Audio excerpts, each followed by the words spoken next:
Hello my dear friends, जिन्होंने भी EMRS principal या फिर वाइस प्रिंसिपल के लिए अप्लाई किया हुआ है, आज का यह सेशन पर्टिकुलरली उन्हीं के लिए है।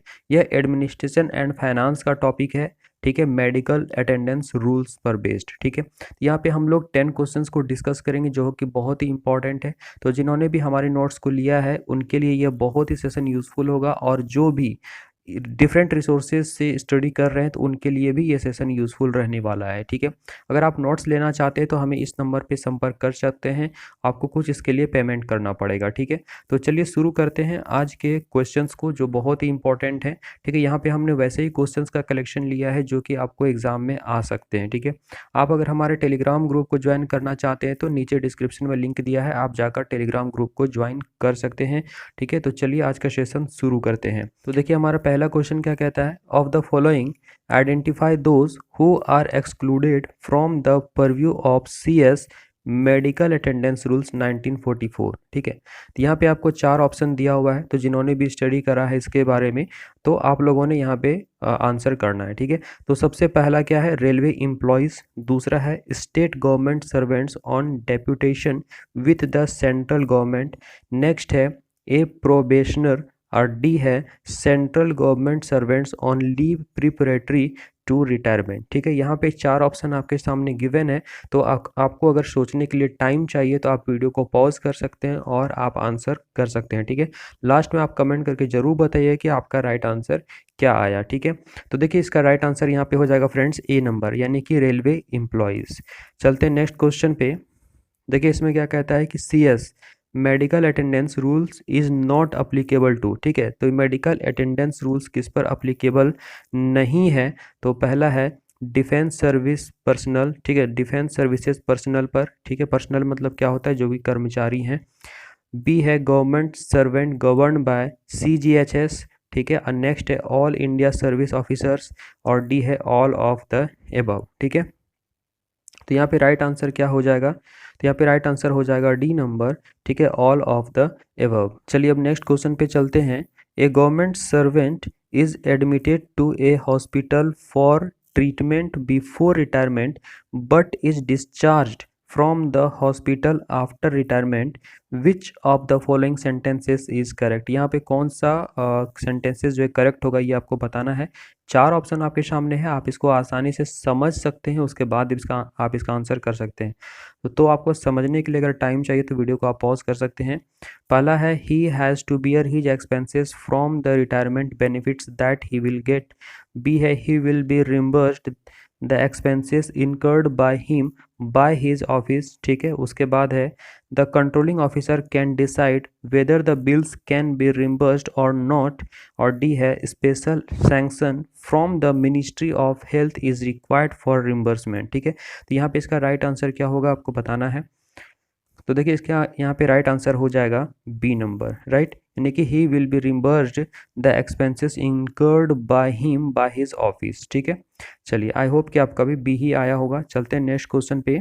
देखिए इसमें क्या कहता है कि extension of medical facilities under CS medical attendance rules 1944 to industrial staff working in establishments run by various ministers is given effect from. ये कब से इफेक्ट हुआ था, इफेक्ट में आया था, तो 1/8/2010 से, या फिर 12/9/2016 से, या फिर 1/1/2006 से, या फिर 1/1/2016 से। ठीक है, तो इसका राइट आंसर क्या होगा, तो फ्रेंड्स इसका यहाँ पे राइट आंसर हो जाएगा बी नंबर। ठीक है, फ्रेंड्स जिन्होंने भी एडमिनिस्ट्रेशन एंड फाइनेंस का नोट्स हमसे परचेस किया है आप लोग इसको स्टडी कीजिए अच्छे से, और यहाँ पे जो भी हम MCQs लेते हैं आप इन MCQs को लगाइए और अपने आप को इम्प्रूव कीजिए। ठीक है, और जिन्होंने भी नहीं लिया, अगर आप लेना चाहते हैं तो नीचे दिए गए नंबर पर आप हमसे कॉन्टैक्ट करके ले सकते हैं। ठीक है, चलिए नेक्स्ट क्वेश्चन को डिस्कस करते हैं।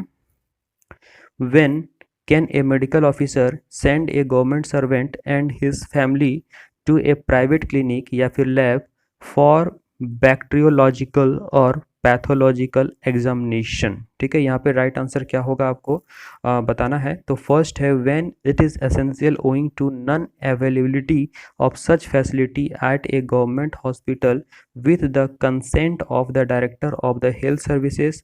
बी है at the request of government servant. C है when the medical officer feels so, और डी है फॉर बेटर रिजल्ट। ठीक है, यहाँ पे इसका राइट आंसर क्या होगा आपको बताना है फ्रेंड्स। चलिए बहुत बढ़िया।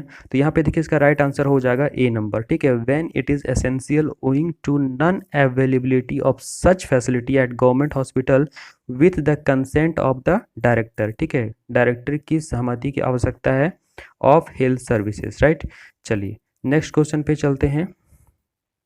देखिए इसमें क्या कहता है, to a government servant who is entitled to free accommodation in a government hospital in Delhi. ठीक है, what are the items that are not refundable. ठीक है, जो कि रिफंडेबल नहीं है वो आपको यहाँ पे बताना है। तो कॉटेज बुकिंग फ़ी, एडमिशन फ़ी, धोबी चार्जेस या फिर ऑल ऑफ द एबव। ठीक, तो यहाँ पे राइट आंसर क्या हो जाएगा। तो देखिए यहाँ पे इसका राइट आंसर हो जाएगा फर्स्ट नंबर ए।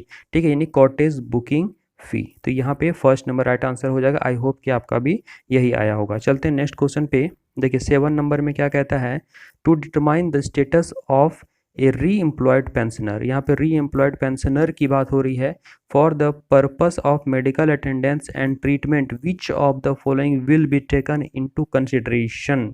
ठीक है, तो पहला है पेंशन, बी में है पे, सी में है दोनों, पेंशन और पे दोनों होगा, या फिर D reemployed pensioners are not entitled to medical attendance. ठीक है, तो यहाँ पे इसका राइट आंसर क्या होगा आपको बताना है। क्वेश्चंस को आप लोग फिर से देख सकते हैं।